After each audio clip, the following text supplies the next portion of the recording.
Nagbabalik ang PTV Sports. Ngayon kasama natin live rito sa studio sina Engineer SL Bono Aquino at Sensei Christopher Astoriano at sina Kiai Daniel Aquino at Christoph Astoriano ng Philippine Karate Do League. Magandang umaga po sa inyo po lahat. And welcome back, Mama. Welcome back. Last Suki year, natin sila, suki Engineer natin. SL at Itong saka sila Sensei Christopher. Good morning po. Good It's an honor to be here again to at be here. PTV It's a Sports. pleasure. Congrats po ulit nung nakaraang edisyon na naging matagumpay yung Isaki Cup. Pero ngayon, ang edisyon po natin ngayon. 51st edition na. Diba? 51st Oo, edition just imagine, na. 51 years and counting. And so, with that po, since malapit na po itong 51st edition ng Isaki Cup, can you tell us more about this event at ano po ba yung dapat asahan ng ating mga athletes and spectators sa dadalo dito sa torneo? Yeah. So the 51st Isaki Cup will be held on this March 27 to 29 at Fora Mall in Tagaytay. And this time, Headmaster Sisni will be to honor this event, as well as we have the world champ Hiyo Shimizu to conduct kata seminar. So, bukod po sa tournament na seminar na magaganap dito sa 51st edition ng Isaki Cup. Yes. Ilan po yung target naman natin na participants po ngayon? Kasi, syempre, may mga bata and yun, may mga Masters Division na rin po. So, we're targeting, sa ngayon kasi at least mga 500 entries, but still ongoing kasi March 15 pa yung deadline namin for submission of entries. And we will also have foreign participants for this event. Indonesia. Yeah, from Indonesia and hopefully from US and other countries. Talagang lumalaki po itong Isaki Cup. Now, sabi na nga natin kanina na nasa 51st edition na tayo ng Isaki Cup. Paano niyo po nakikita yung evolution ng tournament? At the same time, ano po yung impact nito sa paghubog ng karate do culture dito sa Pilipinas, Sensei? Yes, of course. Yung pagdating sa paghubog is very essential po at napakalaking bagay po ito sa ating mga atleta, lalo na doon sa mga nag-uumpisa pa lang. At doon sila ay mas naging mature at na-develop through this kind of martial arts, karate do. And hindi lang po kasi ito, it's all about physical or it's all about martial arts. Of course, we develop their, of course, their mental and emotional, of course. At the same time, we encourage them. Of course, kumbaga, to limit whatever, kung ano man yung mas nakaka-hindrance doon sa mga dapat sa isang atleta po. Lalo especially pag malapit na po yung mga tournaments natin.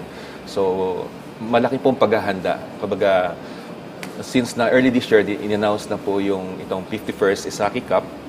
So, aside from in our dojo, aside from 2 weeks practice po nila, no, regular training, they still have training even sa bahay at kung available naman sila sa school, wala na silang mga pasok.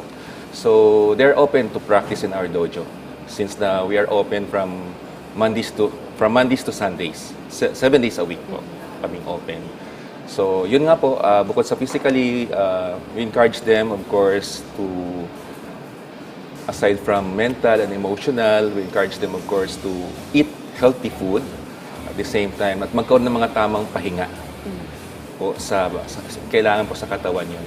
At we go extra mile, of course, through training, hindi lang po sa ating dojo, kundi po pati sa bahay din nila. Even they have time po, they can practice anytime. So, kumbaga, you're not Yes. just concentrated on developing the skills of Yes. the karatekas, Yes. but at the same time, yung character development. Character development. Ensuring na nandyan yung Yes po. disiplina, Yes. yung Discipline po humility nila, self-control. In addition to that, yung academics nila, actually most of our players excel academically in schools. Wow, diba? Ayan. Yes po. Yan, kagaya po yung magdademo ngayon, mamaya, they are top-notchers in their schools. Yes. And my son's also, so he's very flexible po pagdating sa mga schedule po talaga.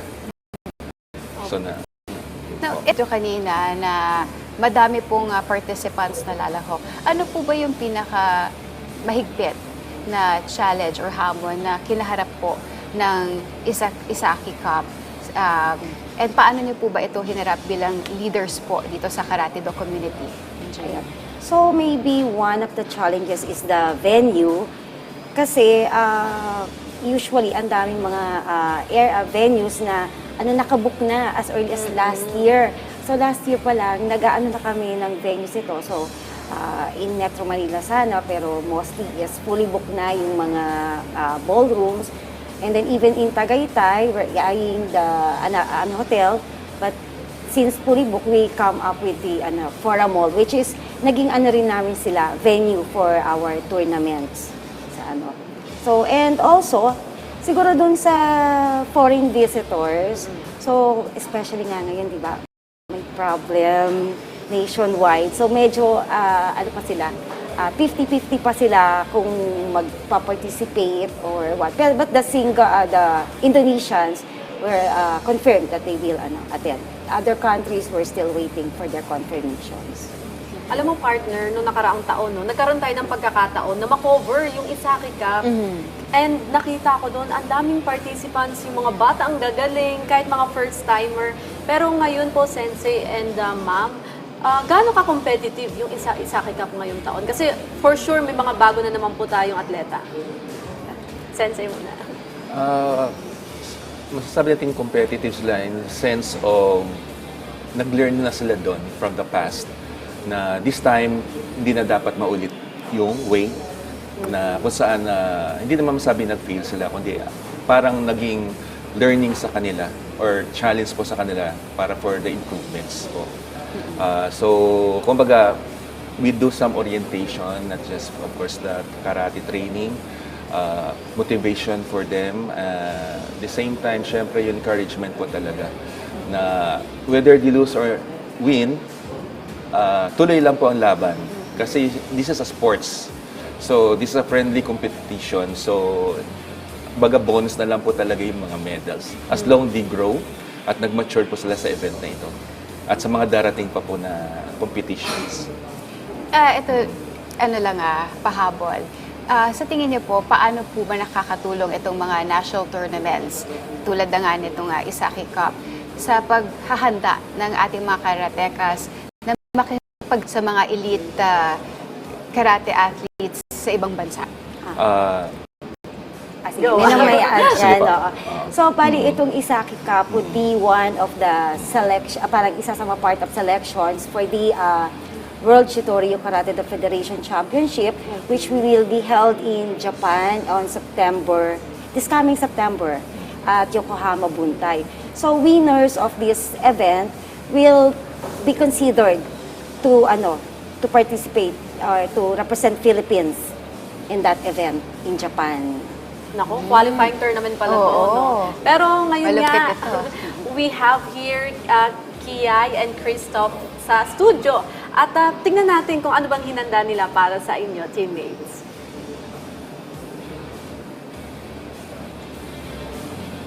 Alright.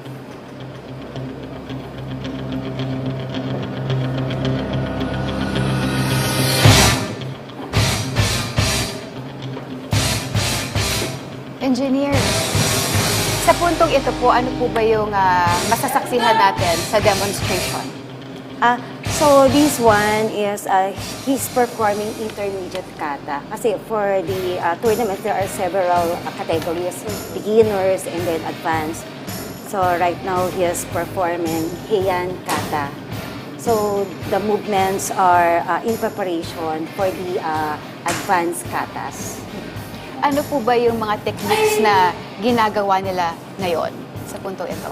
Yeah. Yung techniques is all about they're showing the fundamental and basic. Baga, combinations na po yun for the intermediates. Para kasi yun yung foundation po ng baga, beginner's kata po para doon sa advanced kata na darating po. Nakikita Yes po natin yung level of power ng kanilang mga suntok. Meron po ba nga mga techniques din Yes para po. maabot itong Yeah. pitik sa kanilang mga suntok? Yes po. Through breathing, timing, control. Saka may timing po talaga every movements. And kumbaga, hindi dapat nang gigigil. As long na relax lang ang katawan, nakafocus sila doon sa ginagawa nila. Hindi po sila magkakamali or mag-out balance. Since na-mention nyo yung importansya ng breathing, Yes ano po. po ba yung kino-contribute nito sa isang kata performance? Yeah, of course, the impact is there's yung parang yung syempre yung execution, yung smooth execution. At the same time, syempre yung tamang timing po doon. Or yung delivery po ng techniques. Doon po natin kasi pag nag-breathe po tayo, mas maganda pong projection. And in addition to Yes, that, yeah. through proper breathing kasi, di ba, parang mas nare-relax ka. Yes. So, instead na tense ka because of the tour na competition, so, mas nagpe-perform na ng ayos. And then each breathing, pag exhale mo, Nalilesen yung nadadagdagan stress, yung oo. power for each execution. Yes. Ngayon naman po, Engineer Ethel, ano naman po yung pinapakita natin? Yung mga So- karate athletes natin. Yeah, so the performers are Senpai Kiai and Sensei Jomar. He is the head coach of one of the participants of the Isaki Cup. So these are the advanced katas. Advanced na to sa ano. And Kiai is performing Chibana Kusanku and Sensei Jomar is performing Katanyara Kusanku. Ayan. So the Chibana is based on the Sensei name, and then the Katanyara is from Sensei Yara from Katan village. Ayan. So each movement have self-defense applications. Ayun. Nakita ko po, no, habang nagpo-perform sila, meron din sila mga facial expressions. Does it count? May scoring factor din po ba yun? Yes po ma'am. May count po talaga yun. Kasi it shows na yung focus nila nandoon at siyempre yung pag-a-apply po ng ano is nasa tamang paraan or way po. Saka yun po talaga ang turo. Aside from breathing is yung expression po ng mukha. Para mas maging more realistic po yung ginagawa nila doing their katas po. Parang mas Kasi katas fierce, is all about all techniques. Application of all techniques po yung meaning po doon. Sa bagay tama si Yes po. Engineer, Yes. na nabanggit ni Engineer Ethel na mas fierce. Yes, yung mas ano, fierce, yung impact. mas makatotohanan, mas realistic po. It seems like they're fighting talaga in real with the partner. Parang ganun po ang nangyayari. Opo. Nakita natin yung mga participants po natin, mga nasa grassroots pa ba sila ngayon?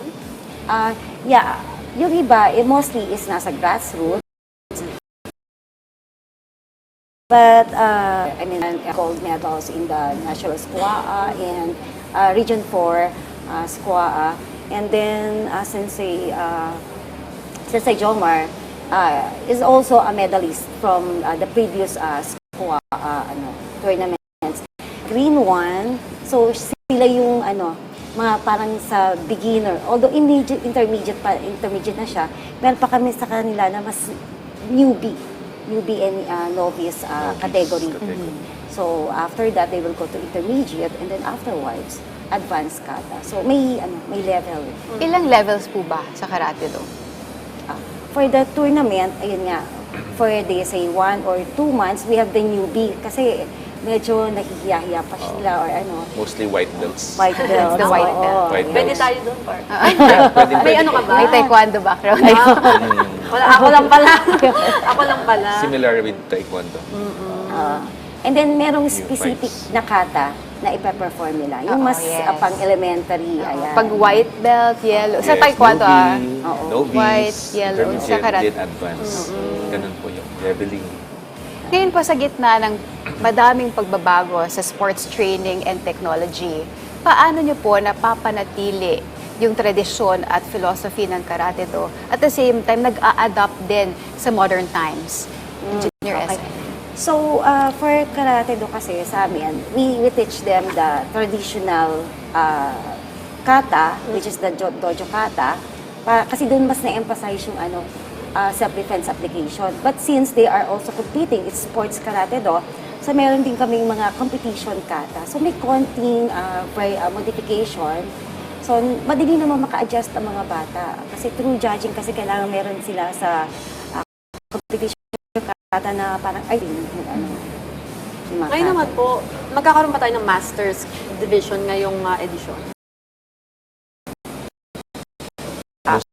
Likely Karan po tayo ng magkakaroon. Ayan. Kasi actually, of our senseis won gold medal in the 2024 Asia Pacific Rio Karate Do Federation Championship held in Singapore. Ah, nice.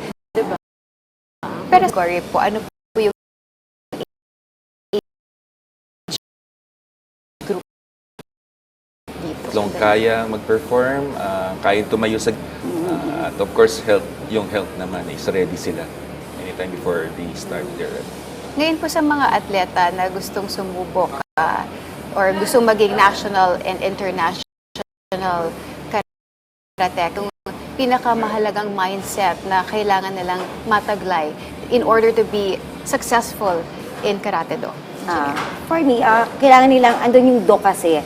Do is the way of life, sa karate do yun. Wherein ito yung mga values na natutunan nila during the practice of karate do, like sportsmanship, humility, patience. So, pag nanalo, you should be, you should always chess, kasi wala naman silang gustong ibigay sa'yo, kundi mag-improve ka sa yung karate do. And then, from the tournaments, kahit na talo ka, don't be demotivated. Kasi from there, kahit natalo ka, you learn from that experience. Alam mo kung saan yung weakness mo, and then mag-improve ka pa more. I like that. Diba? Pero ngayon ba, ma'am, since malapit na din, ilan na ba yung participants natin as of now? And kailan po yung deadline? So far, nasa half na ng nasa 300. Okay na. So, malapit na on March 15 na ang deadline. So, hopefully is, makapag-submit na ng registrations or entries yung iba nating karatekas para mas mas maging, competitive yung ating event. Finally po, meron po ba kayong mensahe sa ating mga viewers? And kindly do invite them to support the 51st edition ng Isaki Cup. At dun pa, sa mga hindi nakakapag-register, maybe this is the time na to register. Sige, kayo. Okay po, Go, sa Sensei. ating po mga viewers, for those interested po, to join our karate class, okay, we have our 8 dojos affiliate in Cavite. Okay, of course, we have branches like in Dasmariñas, 13, some part in Imus, of course, the Carmona, and Tansa po. And also, of course, our headquarters in PKL Akakay, Honbo Dojo, that is located in Shopwise, Lancaster. And our satellite office is at Vista Mall, Tansa. So, they can visit our page. Welcome po sila doon anytime if you want to check po yung location, yung area. We're open Mondays to Sundays from 9 a.m. to 9 p.m. in the evening po. Yun lang po. Si Engineer Esme, Yes, po. gustong batiin. So, ayun po. Ayun na, sabi ng Sensei. So, hindi lang kami sa Cavite, but nationwide po ang PKL. So, we're waiting for you to register na. Ayan. We have over 45 dojos Ayun, nationwide. dami na. Yes. Yes po. Aside from that, of course, we have, affiliates and our presence also in international, in other countries po. Meron din po tayo. And also, by the way, Yeah. this Isaki Cup is in recognition of Sian Dennis' birthday on March 28. Kaya nga Isaki, that came from his name, which means accomplishments. Ayan. And also, thank you also to Bonchon for being partner for our this event. And also our preparation for the coming grandson of our Grandmaster, Kenyo Mabuni, the only son ni Kenwa Mabuni, for citation po sa lahat ng dojo post namin sa Cavite. So, most likely, he will bless and confirm us like doon sa PKL Akakay headquarters We po. will visit their dojo. Yes po.